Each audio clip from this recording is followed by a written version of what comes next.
Muy buenos días, hermanos. Es una bendición estar aquí, es un gusto estar aquí nuevamente. La verdad es que pasa de repente 1 o 2 semanas y como que nos extrañamos, ¿a poco no? Es una bendición estar aquí a pesar del puente, a pesar de todo lo que está pasando a nuestro alrededor. Esta semana tuve la oportunidad de platicar, esta semana y la pasada, con varios hermanos en diferentes ocasiones, en el tema de la bendición que es poder compartir lo que Dios nos enseña. ¿A poco no? Porque ir a su palabra, ir a la Biblia y aprender algo, como que sabe diferente cuando lo puedes compartir con alguien, ¿no? Y eso creo que es de las cosas que más me gusta de tener la oportunidad de compartir acerca de la palabra de Dios, de lo que nos va enseñando, y al mismo tiempo como familia, como iglesia, que es lo que Dios nos va guiando. Entonces para mí es una bendición estar aquí. Y precisamente hablando de esto y con las cosas que Dios nos va enseñando día con día, tenía el firme propósito de reparar una mesita de madera que tenemos ahí en la casa, ¿no? Y son de esas cosas que dices, lo voy a hacer, y ahí está la mesita, ¿no? Y cada vez que pasaba, ahí está la mesita con las patas así, y la tengo que reparar. Entonces un día ya compré las piezas que necesitaba, me propongo a reparar la mesita, saco ahí en la cochera donde tengo las herramientas y pongo todas las piezas y empiezo a buscar lo que necesito, y de repente digo, híjole, está hecho un cochinero aquí, ¿no? Ya ves las lluvias y todo, entonces me pongo a barrer. Y luego digo, no encuentro el desarmador, el taladro, pues está todo desacomodado, entonces me pongo a acomodar todo, ¿no? Y luego saco 3, 4 bolsas de basura, de cosas, y de repente, ya me tengo que ir. ¿Y qué creen? No reparé la mesita, ¿verdad? Porque me distraje haciendo otras cosas. Y no digo que no sea importante barrer, ¿verdad? Pero si luego se me va aquí. Entonces no es que no sea importante algunas de estas cosas, pero lo más importante, lo que más necesitaba hacer en ese momento, que era reparar la mesita, pues lo dejé de hacer. En nuestra vida, y basado en lo que vamos a ver el día de hoy, muchas veces se vuelve peligroso el asignarle una importancia mayor a las cosas que no son tan importantes que al verdadero propósito, al verdadero objetivo que tenemos en la vida. Y cada uno de nosotros debe analizar su propio corazón, su propia métrica. ¿A qué me refiero con métrica? ¿Qué es lo que tú determinas en tu propia vida que es más importante? ¿No? O sea, ¿cuál es el objetivo más importante de tu vida? Y todo lo demás pues se va acomodando conforme al nivel de importancia. Pero en este pasaje que vamos a leer esta mañana, en 1 Samuel 14, para que lo vayan buscando, vamos a ver cómo el nivel de desubicación absoluta que tenía Saúl en cuanto a las cosas que eran importantes y las que no, él empezó a pensar que él tener la razón era más importante, su propio ego era más importante, y llega al grado que estas cosas que no son tan importantes llegaron a ser más importantes que la vida de su propio hijo y que el propósito de Dios. Entonces, me pido a Johnny que pase a leer, por favor. 1 Samuel 14, del 36 al 52.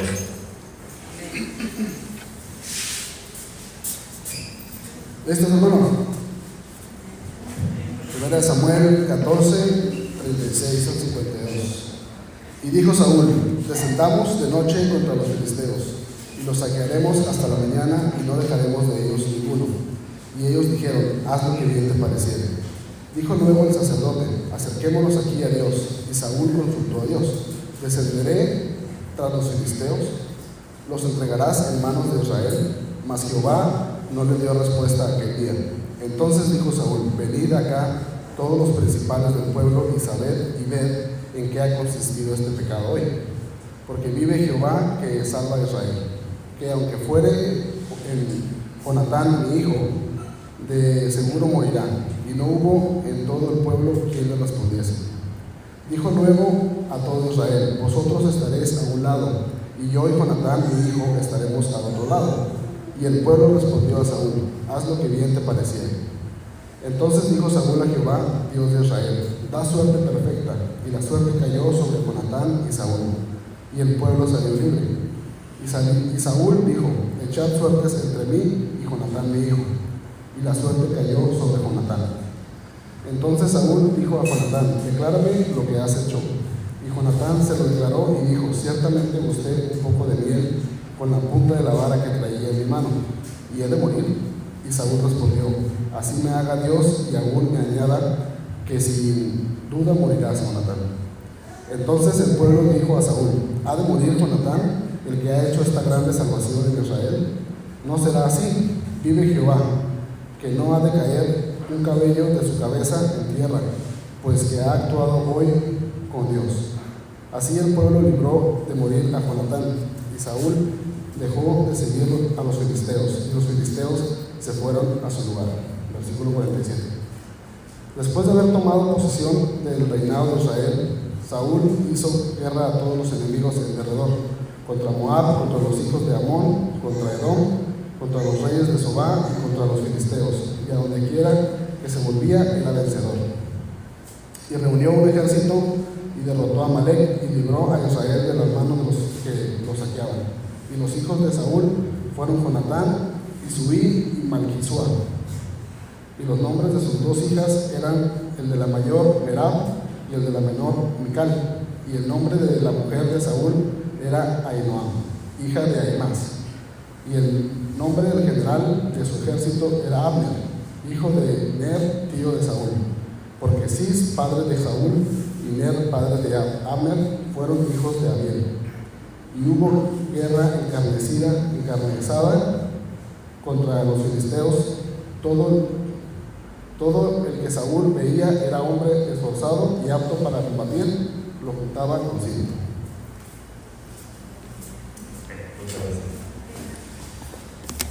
Amén. Bueno, acompáñame a orar. Padre Santo, te damos gracias esta mañana porque podemos estar reunidos en tu nombre, Señor. Te damos gracias por la oportunidad que nos das de abrir tu palabra libremente, Señor, en familia, en armonía, después de alabarte, Señor, y poner nuestros corazones delante de ti para que tú nos enseñes algo, Señor. Te pedimos, por favor, que pongas el querer como el hacer por tu buena voluntad, Señor, y que esta mañana no salgamos de aquí sin una bendición y sin un propósito específico para hacer en nuestra vida, Señor. Te lo pedimos en el nombre de Jesús. Amén. Amén. Bueno, las últimas 2 semanas hemos visto un poquito de misiones. El domingo anterior y antes fuimos al domingazo, ¿se acuerdan? Compartió Cristian y antes compartió Ramiro. Entonces vamos a platicar un poquito, como cuando ves una serie y dices, ¿dónde nos quedamos? Y como que tienes que ver un poquito el último capítulo, ¿no? Ya que se te olvida. Entonces, recapitulando un poco, ¿se acuerdan que aquí vemos la batalla en donde Jonatán empieza? Que dice, bueno, Dios no necesita muchos o pocos, Él es el que da la victoria. Entonces busca la respuesta de Dios y Dios le dice, vas, ¿no? Y se arma en grande. Dios hace temblar la tierra, los filisteos empiezan a pelear entre ellos. Los que estaban en las cuevas salen y reaccionan, dicen, vamos a unirnos al ejército. Los que se habían unido al ejército enemigo también, ¿no? Y empieza esta gran batalla que están ganando los hijos de Israel.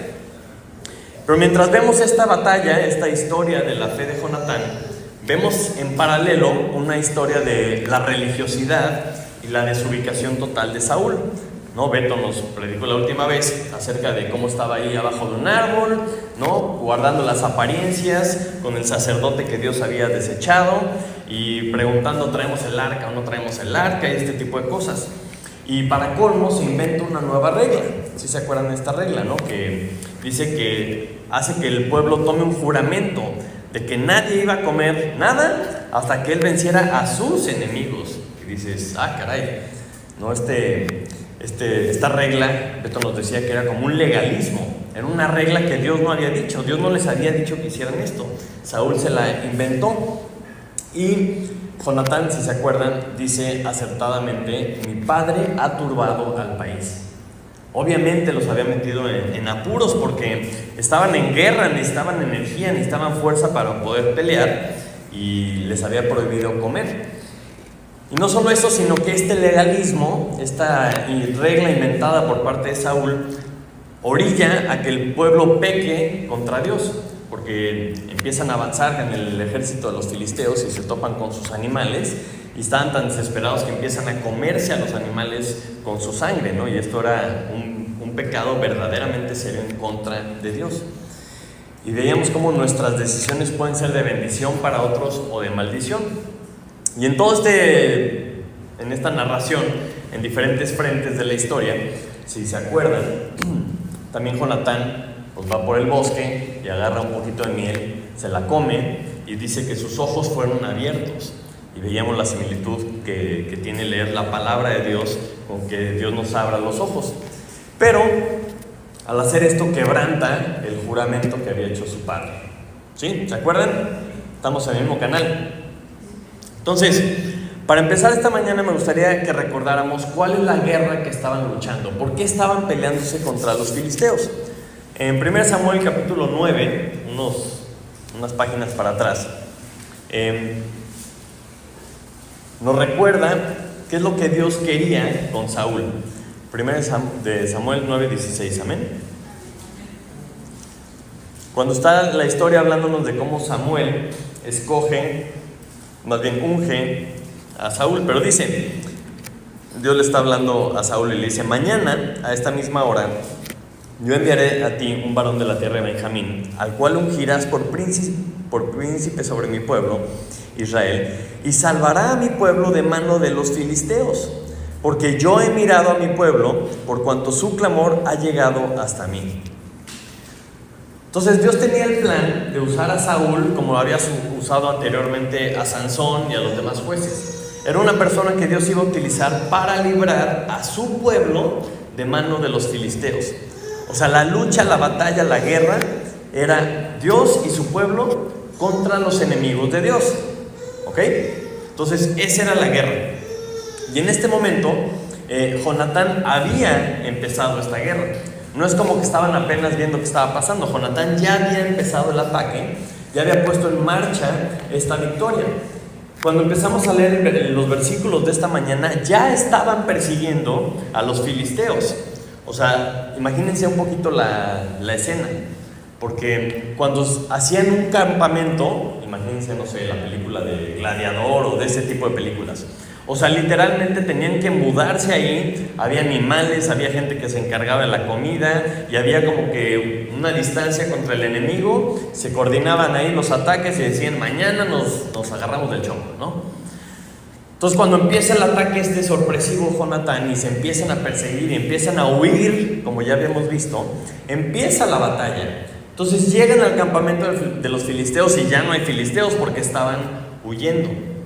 Entonces este era el momento preciso para seguirlos, para derrotarlos hasta el último, para que siguieran avanzando el ejército de Israel y recuperaran las ciudades que ya habían perdido, ¿no? Para poderse librar de estas bandas de merodeadores y robadores que había, que libraran al pueblo de Israel de los tributos de los filisteos. ¿Están de acuerdo?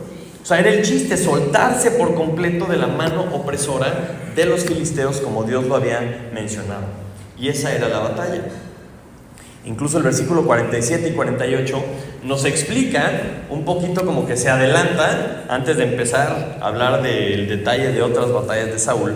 El versículo 47 del capítulo 14 dice: después de haber tomado posesión del reinado de Israel, o sea, como que hace una pausa y regresa, ya que toma posesión del reino Saúl, dice que Saúl hizo guerra a todos sus enemigos en derredor, contra Moab, contra los hijos de Amón, contra Edom, contra los reyes de Soba, contra los... Pues como les estaba diciendo, hace un pequeño paréntesis para decir lo que Dios estaba haciendo con Saúl, y empieza a extender el territorio de Israel nuevamente a parecerse un poco a lo que Josué había conquistado.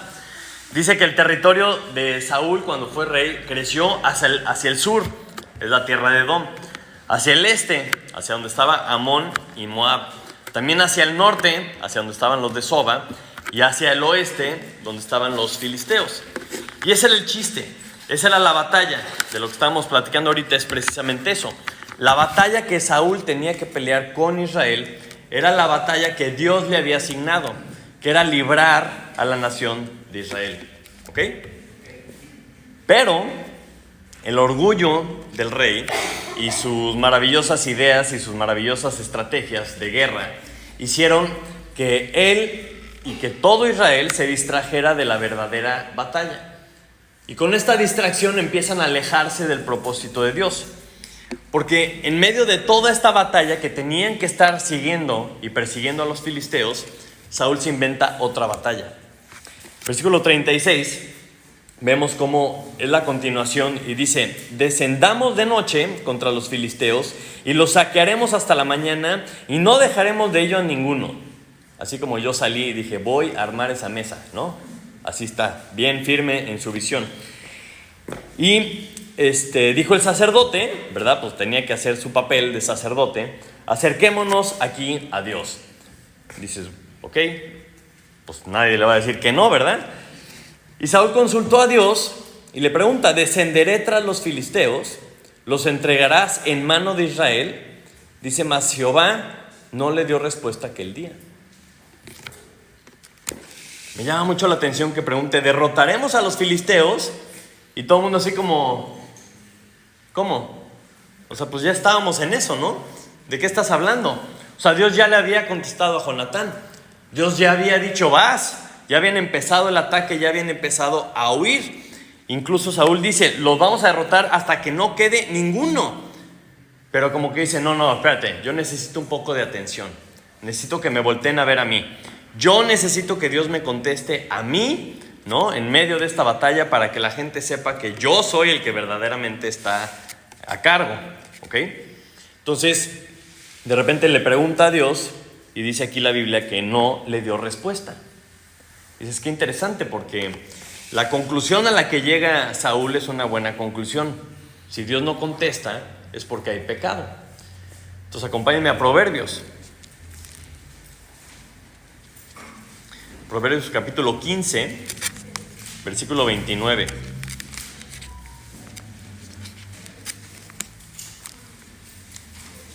Proverbios 15, 29. Llamen cuando lo tengan.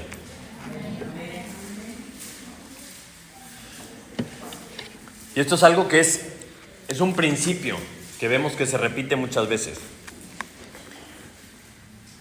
15:29 dice: mas Jehová está lejos de los impíos, pero Él oye la oración de los justos. Ahorita cantábamos precisamente eso, ¿verdad?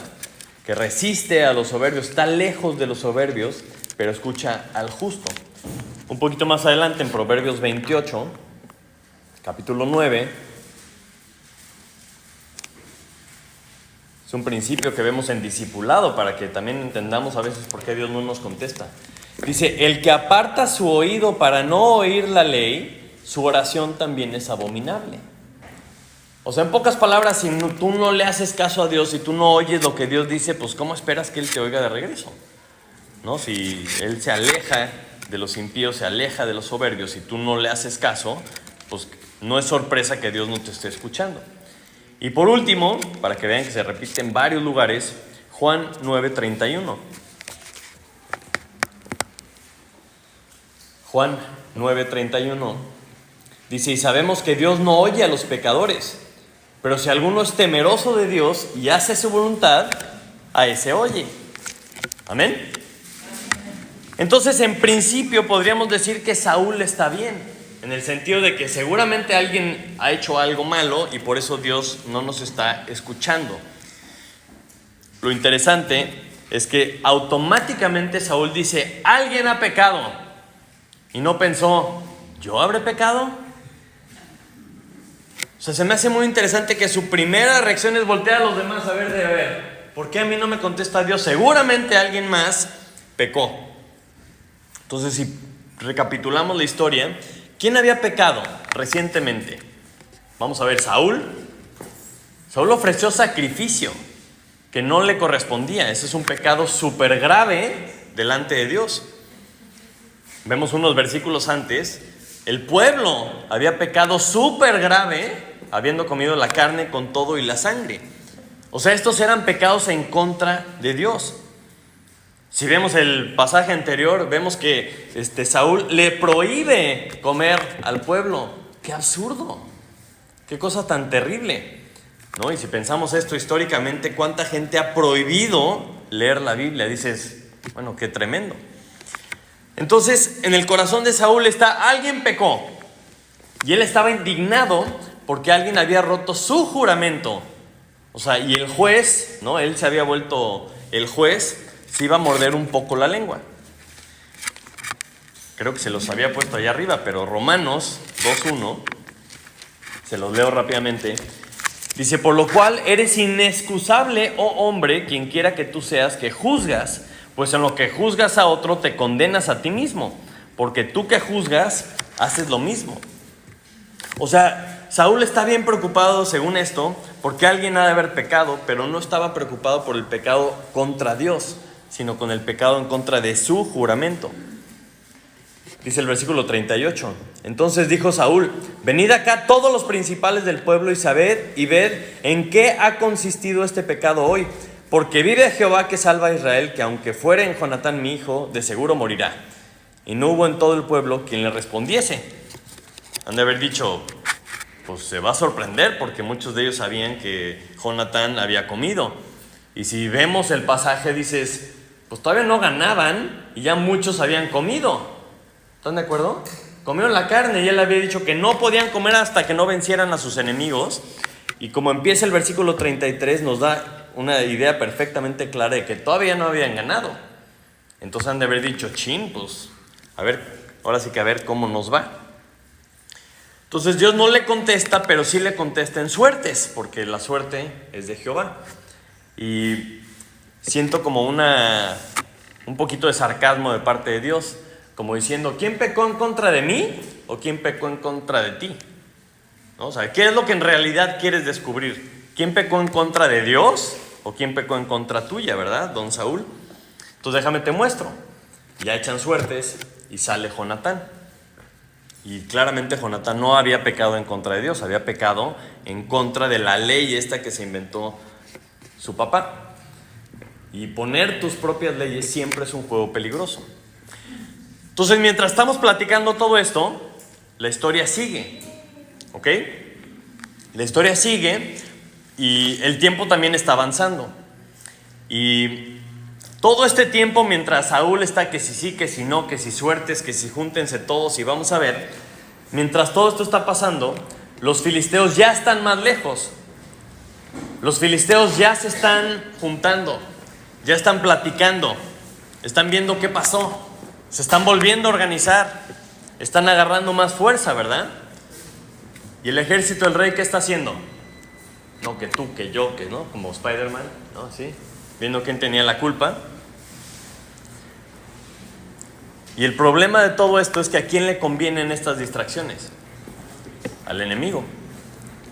El enemigo es el que está haciendo todo esto. Vamos a ver si ya funciona.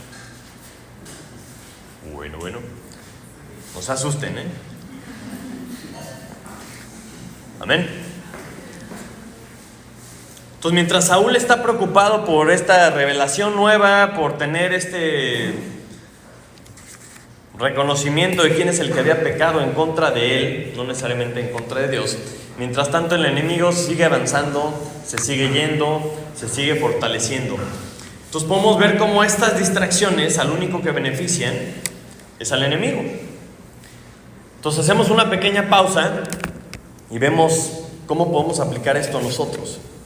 Y me pueden decir a lo mejor que parezco disco rayado, pero ¿cuál es nuestra batalla? ¿Cuál es nuestra verdadera batalla? Y vamos a Efesios 6:10.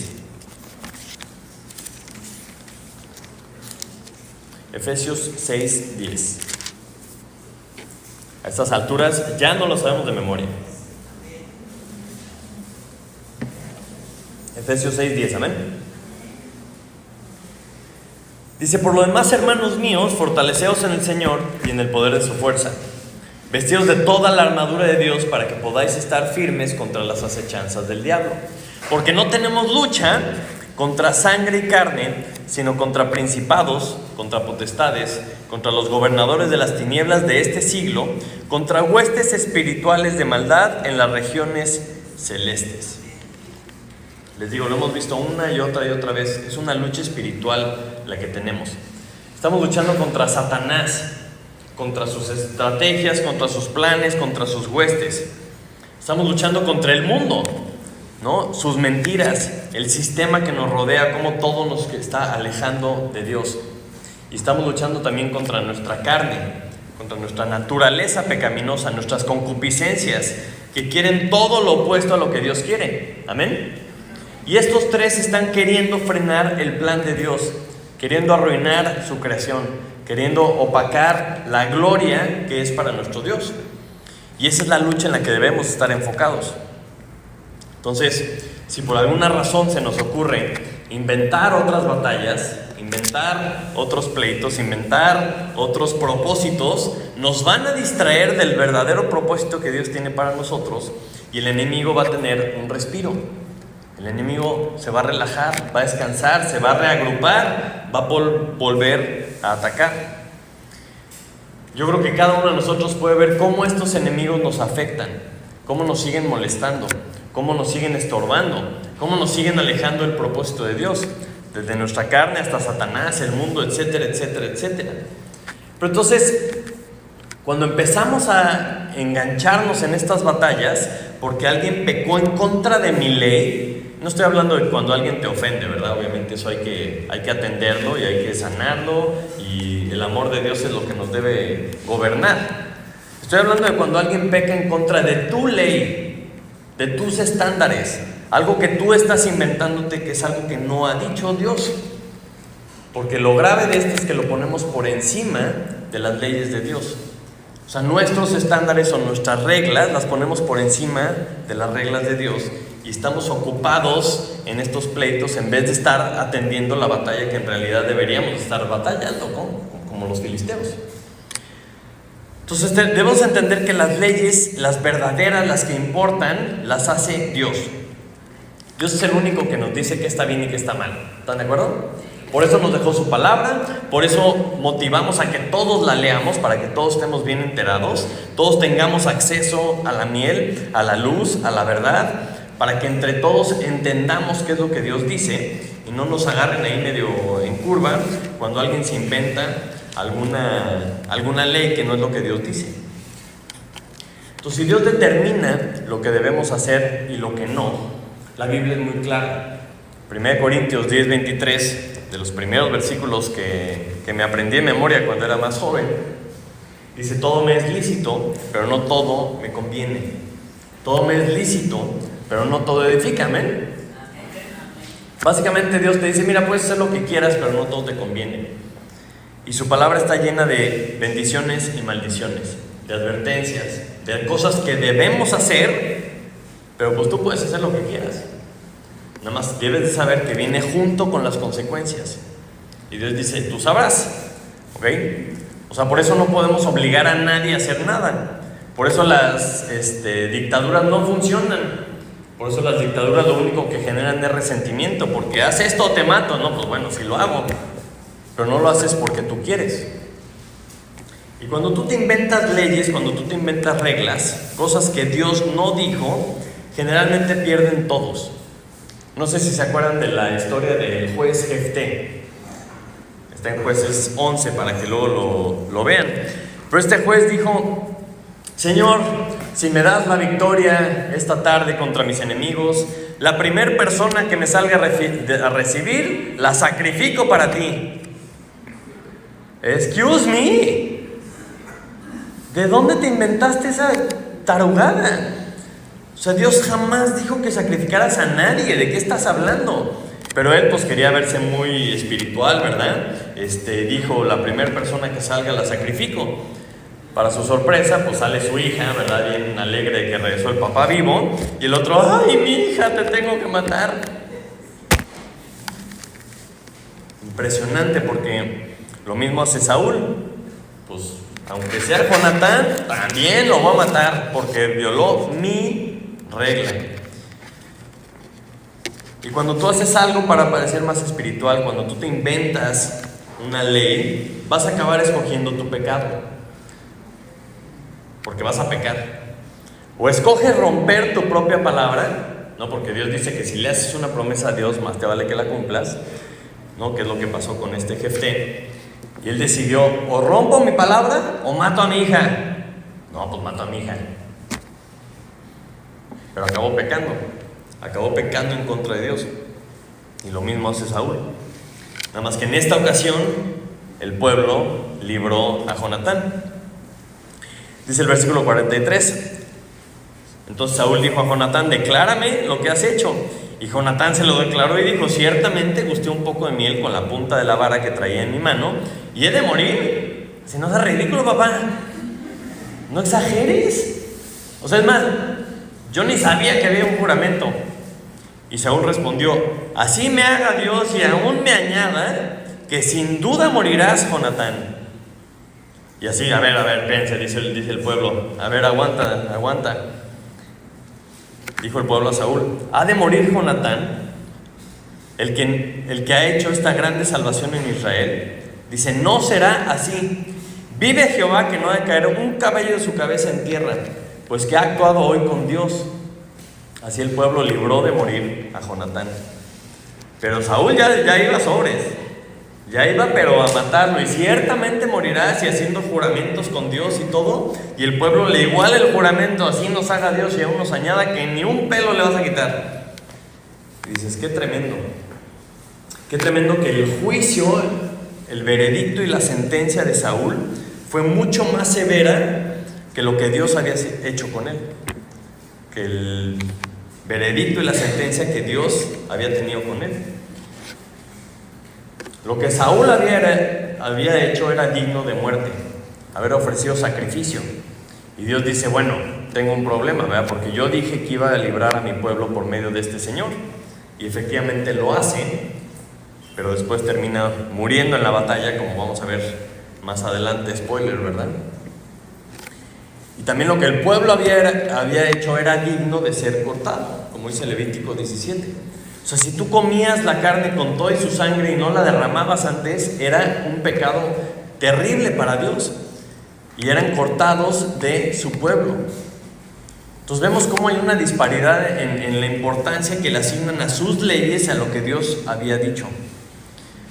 Pero lo más grave de todo esto es que cuando tú te inventas leyes, cuando tú te inventas reglas, te alejas del propósito de Dios. Dice el versículo 46. Vamos a leer el 36 y después el 46. Dice: y Saúl dijo: descendamos de noche contra los filisteos y saquearemos hasta la mañana y no dejaremos de ellos ninguno. ¿Amén? Amén. Y todo el pueblo contesta: sí, hazlo. Versículo 46. Y Saúl dejó de seguir a los filisteos y los filisteos se fueron a su lugar. Padre, carambas. O sea, empieza bien diciendo: voy a hacer la mesa. Viene toda esta distracción con sus leyes y que quién tenía culpa y quién había pecado en contra de su ley, y termina alejándose del propósito de Dios. Cuando nosotros como iglesia nos congregamos, cuando decimos que leamos la Biblia, cuando hacemos todo lo que hacemos, no solo los domingos, sino toda nuestra vida, toda nuestra semana, entre nosotros, tiene un propósito específico. Hebreos 10, 23, si lo quieren buscar rápidamente.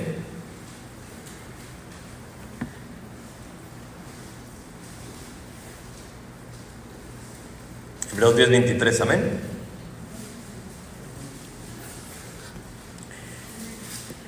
Dice: mantengamos firme, sin fluctuar, la profesión de nuestra esperanza, porque fiel es el que prometió. Y considerémonos unos a otros para estimularnos al amor y a las buenas obras, no dejando de congregarnos como algunos tienen por costumbre, sino exhortándonos, y tanto más cuando veis que aquel día se acerca. Me sorprende que el pueblo primero le dice: sí, vamos, y sale todo este problema, y nadie le dijo: bueno, ¿ya estuvo? ¿Seguimos con los filisteos o qué onda? O sea, ¿vamos a seguir o ya cada quien a su casa? Pues cada quien a su casa. Cuando vemos estos pasajes tenemos que pensar: estamos considerándonos unos a otros, nos estamos ayudando, estamos estimulándonos al amor, a las buenas obras, para cumplir lo que Dios quiere, para cumplir lo que Dios tiene para nosotros. Porque muchas veces tenemos más temor de hacer algo en contra de lo que una persona dice que hacer algo en contra de lo que Dios dice. Y esa persona puede ser uno mismo. No, tengo que hacer esto porque esto es más importante para mí. Y dices, a ver, espérame, ¿qué dice Dios? ¿Cuáles son nuestras prioridades? ¿Nos estamos ayudándonos a otros a reenfocarnos a lo que debemos hacer? Y lo curioso que si no hacemos esto que dice Hebreos 10, miren lo que dice el 26 al 31. Acuérdense que el porque conecta la idea anterior. Porque si pecaremos voluntariamente después de haber recibido el conocimiento de la verdad, ya no queda más sacrificio por los pecados, sino una horrenda expectación de juicio y de hervor de fuego que ha de devorar a los adversarios. El que viola la ley de Moisés por el testimonio de 2 o 3 testigos muere irrevisiblemente, eso es un hecho. ¿Cuánto mayor castigo pensáis que merecerá el que pisoteare al Hijo de Dios y tuviere por inmunda la sangre del pacto en la cual fue santificado e hiciere afrenta al Espíritu de gracia? Pues conocemos al que dijo, mía es la venganza, yo daré el pago, dice el Señor. Y otra vez, el Señor juzgará a su pueblo. Horrenda cosa es caer en manos del Dios vivo. Entonces, leyendo este pasaje decía, ¿por qué están conectados? O sea, ¿por qué nos dice que debemos considerarnos unos a otros, debemos estimularnos al amor, a las buenas obras, no dejándonos de congregar, ¿verdad? O sea, como algunos tienen por costumbre, sino exhortándonos, y tanto más cuando veis que aquel día se acerca. O sea, alguien dice, ¿saben cuándo va a venir Cristo? Pues no, ahora no sabemos. Pero hoy está más cerca que ayer. Y mañana, si no viene, va a estar más cerca que hoy. Y así sucesivamente. Entonces, si estamos en el entendimiento de que Cristo viene, que tenemos un propósito, que tenemos una misión, que tenemos un objetivo, igual que Saúl, que era derrotar a los filisteos, y estamos distraídos en otras cosas, estamos pecando contra nuestro Dios deliberadamente, lo que dice aquí es que deberíamos de tener un temor de Dios, una horrenda expectación de juicio. Pero muchas veces ponemos a los hombres, quien sea, incluso nosotros, por encima de Dios. Y esto es algo bien peligroso, porque esa es la naturaleza del legalismo. O sea, inventamos reglas como si fuéramos a obtener algún beneficio espiritual. Pero esto no es así. Jesús habla mucho acerca de los legalistas. Vamos a Mateo, capítulo 15.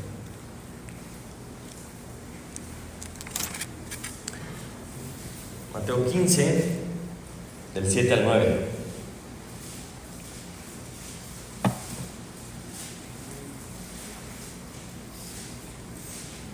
Amén.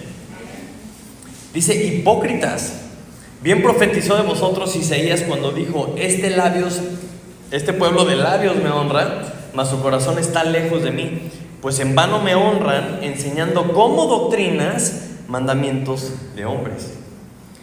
Dices, es bien importante que tengamos el discernimiento cada uno de nosotros y el conocimiento de la palabra para decir, esto es algo que Dios dice y esto es algo que dice una persona. Esto es algo que Dios quiere o esto es algo que una persona quiere. Y no estoy hablando de usar esto como pretextos para no hacer lo que Dios dice. Cuando tú sabes lo que Dios dice, cuando tú sabes lo que Dios quiere, lo único que te queda es hacerlo. Porque si empiezas a obedecer a ciertas personas que te están dando reglas, que te están dando leyes, tienes que saber que el legalismo no funciona. Imagínate que nosotros fuéramos una iglesia del tipo que te obliga a vestirte de cierta forma. O sea, te tienes que vestir de cierta forma. Pero de nada sirve que lo hagan simplemente porque alguien lo dice, si no entiendes que Dios dice que hay que vestirnos de forma decorosa. ¿Y el por qué? Yo he estado en iglesias en donde te prohíben ir al cine, porque eso es del diablo, ¿no? Porque es pecaminoso. Pero de nada te sirve no ir al cine y ver lo que quieras en tu casa. Porque es una apariencia, no tiene nada que ver con lo que Dios dice.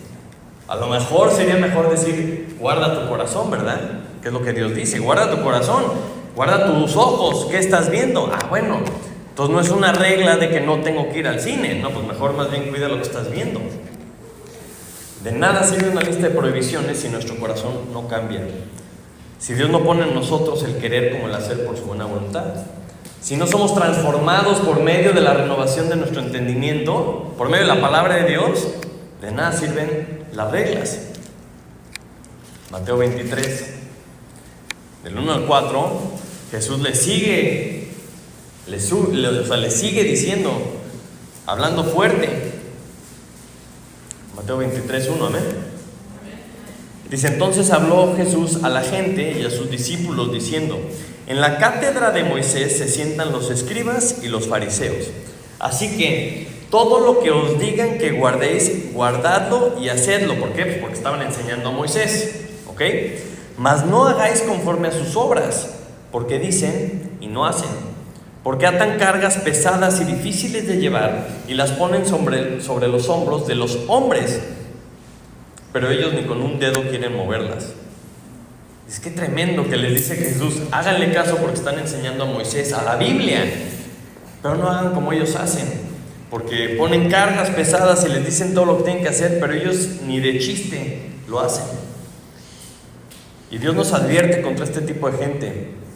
Y nosotros como ovejas, si lo quieren ver, muchas veces es más fácil que tú digas: no, ¿sabes qué? Mejor dime lo que tengo que hacer y ya. Nos da flojera leer la Biblia. No, a ver, ya, si voy o no voy, dime. Si hago o no hago, o cómo me visto. Mejor ya dime qué hacer. Pero esto representa un riesgo doble. En primero, tienes el riesgo de que te van a poner una carga súper pesada, algo que Dios no dijo que cargaras.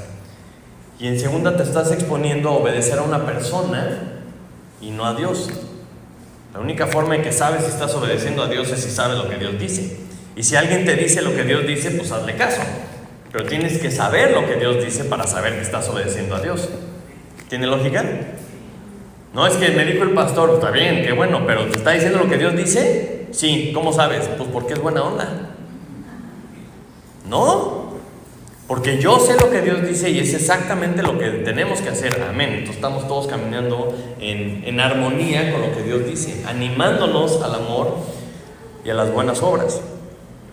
Lo contrario se ve como el ejército de Saúl, hambreado, sin poder luchar, sin seguir el propósito de Dios. Pero ¿qué tal obedientes con Saúl? Dices, qué obediente ejército, pero tan lejos de los propósitos de Dios. De nada sirve que cumplamos listas al pie de la letra si nuestros enemigos siguen con vida, si el enemigo sigue avanzando, si no estamos cumpliendo los propósitos de Dios. De nada sirve que estemos bien vestidos pero manchados de pecado, ¿me explico? O sea, ¿sí me explico? O sea, lo que a Dios le importa es el corazón, el interior, que estemos obedeciéndolo a Él. Y el exterior simplemente va a ser un reflejo de lo que hay dentro. Tristemente podemos ocultar lo de adentro con lo de afuera, pero lo que a Dios le interesa es lo de adentro. Y ya para ir terminando, la victoria, la verdadera victoria, la forma en la que ganamos a nuestros enemigos, que son Satanás, el mundo y la carne, es solamente si la victoria nos la da Dios.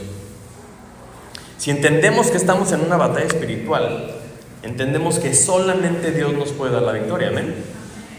Jonatán sí lo entendió muy bien. Él dijo, mira, con pocos o con muchos Dios nos puede dar la victoria. ¿Vamos o no? Le dice a su paje de armas. Y el paje de armas le dice, sí, porque si Dios quiere, vamos a ganar. Hay que juntarnos con esas personas.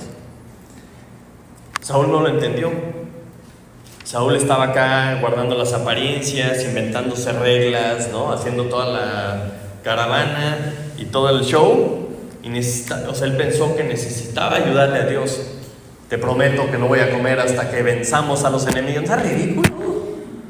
Si tú ni vas a ganar, deja que Dios haga lo suyo. Vamos a traer el arca, ¿verdad? Y vamos a traer al sacerdote con sus flequitos y todo padrísimo. O sea, no necesitas ayudarle a Dios. No vas a hacer ritos y cosas más espirituales para ganar, porque Dios es el que nos da la victoria. Y eso es lo que pasa con nuestras vidas y con nuestros enemigos. Dices, ¿quiénes son nuestros enemigos? Satanás, el mundo y la carne. Amén. Cuando Saúl se enfrasca en este rollo, ¿quién se volvió su enemigo? Jonatán. Jonatán, me lo va a pagar porque rompió la ley, mientras los filisteos huyendo. Para ganarle a la carne, necesitamos que Dios nos dé la victoria. Para ganarle al mundo, necesitamos que Dios nos dé la victoria. Y para ganarle a Satanás, necesitamos que Dios nos ayude. Si no entiendes eso, sí estás un poco desubicado. Si yo quiero cumplir la misión de Dios, así como Saúl con 600 hombres mataron un ejército innumerable, lo tiene que hacer Dios. O sea, si nosotros queremos cumplir la misión de Dios de ir y hacer discípulos a todas las naciones, lo tiene que hacer Dios. Contra estos enemigos no puedes luchar. Bueno, sí puedes luchar porque todo te es lícito, ¿no? Pero como dice el versículo 52, capítulo 14, versículo 52, y hubo una guerra encarnizada contra los filisteos todo el tiempo de Saúl. Dices, qué contradicción tan grande. O sea, no debería haber una guerra encarnizada cuando Dios gana. O sea, ¿por qué tenía que estar reclutando a todos los hombres esforzados, ¿no?, aptos para combatir, si Dios les daba la victoria? O sea, la lucha en nuestras fuerzas se vuelve una lucha encarnizada. Esa palabra es interesante porque significa severa, dura, violenta. O sea, cuando tú luchas contra el mundo, cuando tú luchas contra Satanás o contra tu carne, la lucha va a ser encarnizada. Va a haber mucho dolor, va a haber mucho costo. Cuando Dios lucha tus batallas es fácil, porque no es necesario ni siquiera un ejército. Y Él nos ha dicho lo que Él va a hacer. Él nos ha dicho lo que sucede si obedecemos. Si Él hace la obra en nuestras vidas y nosotros simplemente morimos a nosotros mismos y dejamos que Él nos controle, entonces la lucha se vuelve fácil. No es una lucha encarnizada, porque ¿de qué me voy a quejar? Estoy muerto, no tengo opinión, no me duele nada, no me molesta nada y simplemente estoy haciendo lo que Dios hace. No es una lucha encarnizada.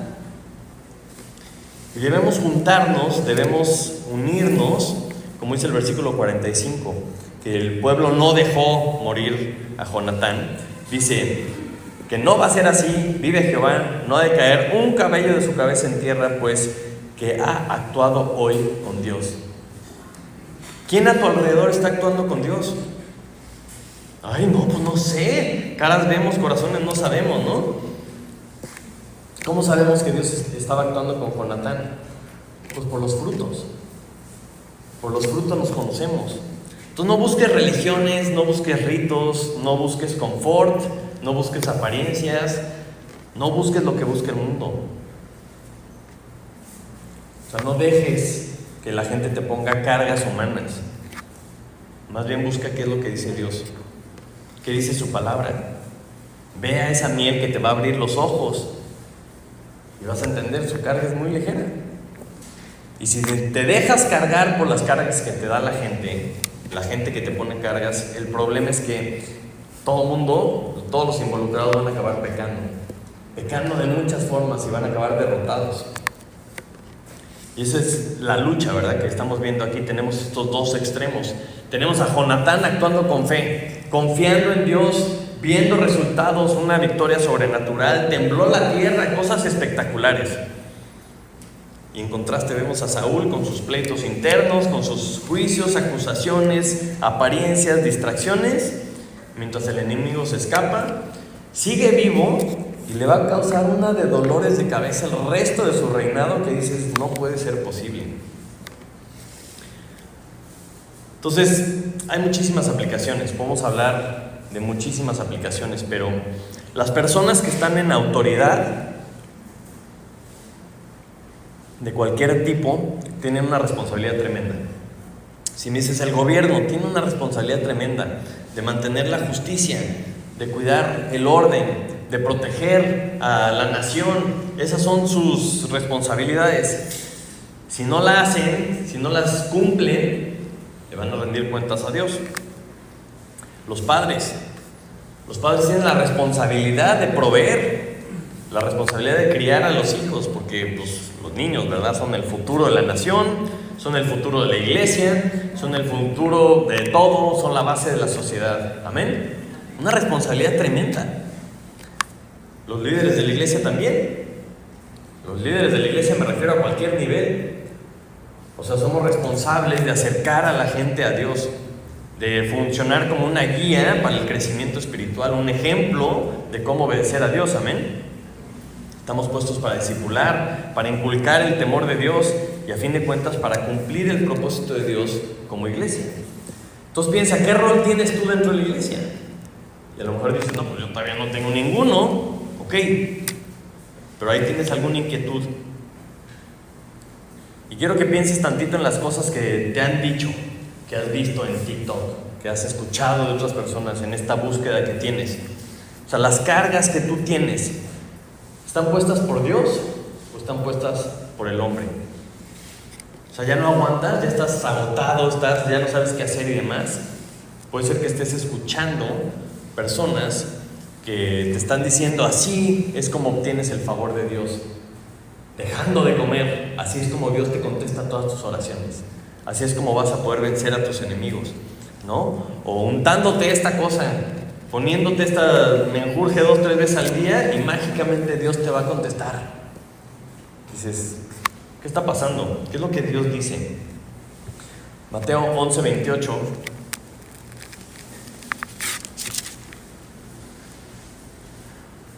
Vamos a ver las palabras que nos dice Jesucristo. Amén. Ahí está adelante si lo quieren leer.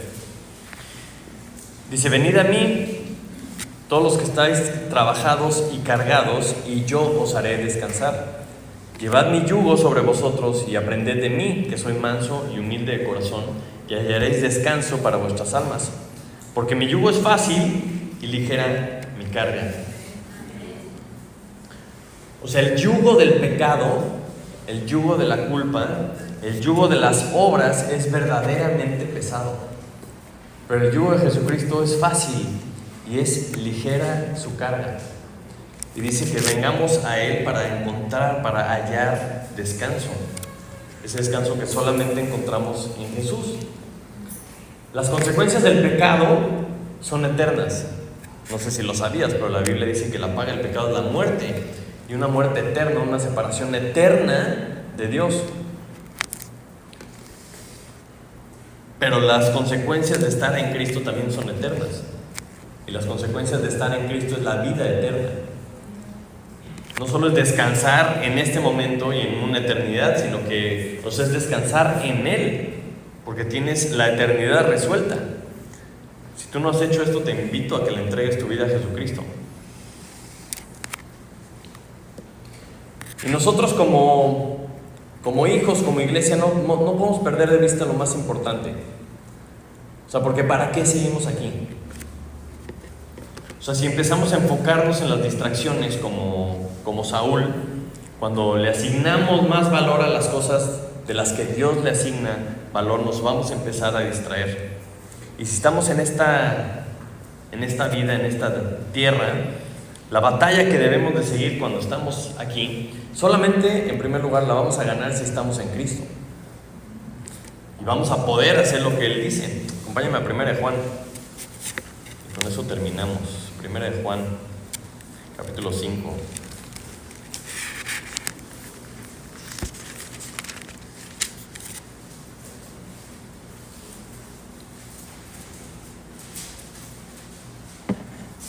Amén. Pues este es el amor de Dios, que guardemos sus mandamientos, y sus mandamientos no son gravosos. No sé si a veces piensan que la Biblia tiene contradicciones, pero dices, ¿cómo que los mandamientos de Dios no son gravosos? ¿Es lo que dice o leí mal? Bueno, vamos a seguir leyendo a ver si entendemos, porque no entendí. Dice, porque todo lo que es nacido de Dios vence al mundo. Y esta es la victoria que ha vencido al mundo, nuestra fe. ¿Quién es el que vence al mundo sino el que cree que Jesús es el Hijo de Dios? Entonces dice, si tú estás en una lucha encarnizada, si estás agotado, si todo el tiempo estás, ¿no?, con lastimaduras y con cortaduras, y porque es una lucha tremenda, dices, a ver, pues no que es fácil y que sus mandamientos no son gravosos. Digo, pues es que síguele leyendo, algo estás haciendo mal. Estás luchando tú y no está luchando Cristo. O sea, porque la única forma de vencer al mundo es estando del lado del que venció al mundo, que es Jesucristo.